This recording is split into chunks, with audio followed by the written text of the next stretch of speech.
¿Qué tal, banda? ¿Qué tal, mis queridos salmones que nadan valientemente contra la corriente de la estupidez y el lugar común? Bienvenidos una vez más a este espacio de reflexión ácida y necesaria. Hoy vamos a dejar de lado la estampita escolar, esa historia de bronce aburrida, plana y maniquea, donde Benito Juárez es un santo inmaculado que levita y los conservadores son unos monstruos de 3 cabezas que comen niños crudos. No, señores, la realidad, esa vieja terta y caprichosa, es mucho más sabrosa y compleja. Hoy vamos a hincarle el diente a 2 tipos fascinantes, José Bernardo Couto y José Joaquín Pesado. ¿Les suenan? Probablemente no, porque el panteón oficial los ha barrido bajo la alfombra con una escoba muy grande. ¡Conservadores!, gritan los puristas desde su atalaya moral. Pero aguarden, no se me adelanten, que la cosa se pone buena y llena de curvas peligrosas. Resulta que estos 2 personajes, primos hermanos para más señas, y oriundos de esa cuna de la aristocracia que fue Orizaba, no nacieron con el rosario en la mano ni pidiendo un rey europeo, para nada. Y aquí es donde la puerca tuerce el rabo.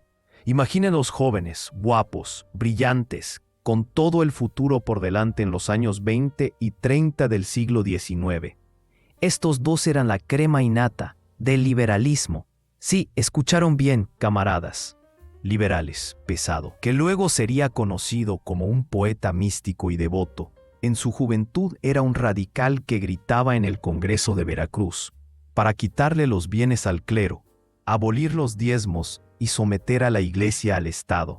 Un comecuras, pues, y Couto, el abogado erudito, ganaba premios escribiendo que el Papa no tenía vela en el entierro de la política nacional. Eran federalistas, reformistas, creían que una buena constitución, un papelito bien redactado, bastaba para que México fuera la envidia de las naciones. ¡Qué ternura! ¡Qué optimismo el de la juventud! Pero entonces, ¿qué demonios pasó? ¿Por qué terminaron sus días atrincherados en el conservadurismo, defendiendo a capa y espada los fueros eclesiásticos y peleándose con la Constitución del 57? Ah, ahí está el drama, la verdadera tragedia griega a la mexicana. La palabra clave es desengaño. La realidad les dio una bofetada monumental. Vieron pasar las décadas y el país no avanzaba. Al contrario, se deshacía. Golpes de Estado, azonadas, presidentes que duraban 15 minutos y sobre todo el trauma brutal, la herida abierta de la guerra con Estados Unidos en el 47. Imaginen a pobre Bernardo Couto, ese hombre de leyes, prudente, melancólico, teniendo que sentarse a negociar con los gringos el Tratado de Guadalupe Hidalgo. Tuvo que poner su firma para mutilar al país y ceder más de la mitad del territorio. Él mismo lo dijo: tuvimos que firmar para que la nación no muriera del todo. Eso te cambia, eso te rompe el alma.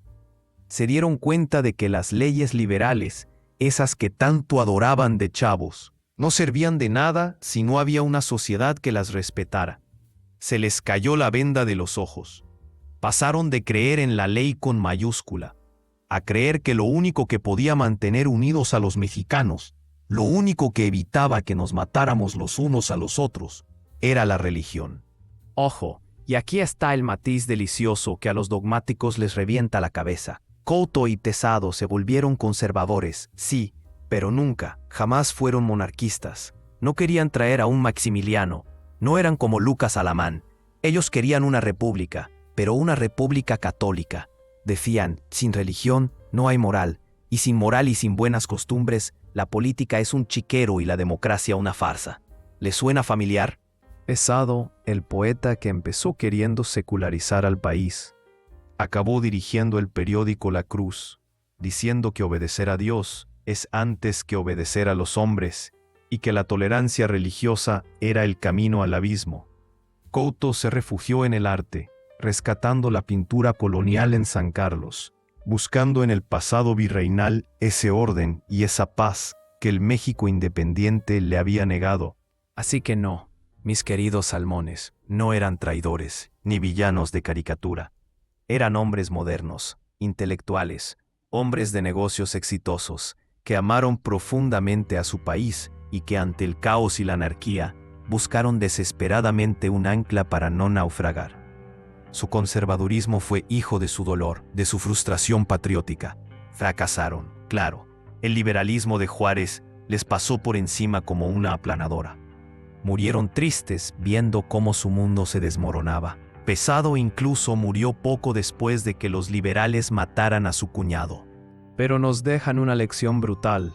La historia no es una línea recta hacia el progreso. Es un laberinto de pasiones, miedos y rectificaciones. A veces, el que empieza incendiando el templo, termina rezando en él para que el techo no se le caiga encima. Piénsenlo la próxima vez que quieran juzgar el pasado con la soberbia del presente. A seguir nadando, que el agua está fría pero la corriente es nuestra.